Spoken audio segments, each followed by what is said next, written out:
人呢係要有期望嘅，你有咗期望嘅話，你對你嘅未來、對你嘅生活呢先有期待、有希望嘅。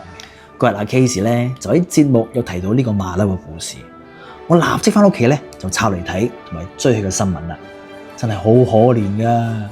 咁但係途中呢，我覺得我哋人類應該要向佢學習先啱。個馬騮係咁俾人拒絕，佢都冇放棄過，聽日起身繼續努力再去埋堆。我哋人類呢，少少嘢就眼苦眼忽噶啦，又話慘啦，好陰功啦，唔知點算好啦。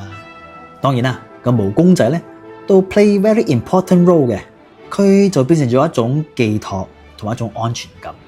其實我哋人類都差唔多一樣嘅啫，就什麼大日子啊，什麼節日呢，我哋都堅信一定會變好，財神爺會派錢，會保佑我哋身體健康等等。亦因為咁樣呢，我哋先會堅信同埋有希望。所以其實呢樣嘢就好似佢嘅毛毛公仔一樣，俾咗一種信心我哋，安撫咗我哋，同埋堅信有希望。所以無論我哋遇到什麼波折啊，什麼困難都好呢，千祈唔好氣餒，要相信一定會變好。記住唔好發生咗先相信啊，而係要相信先至會發生噶。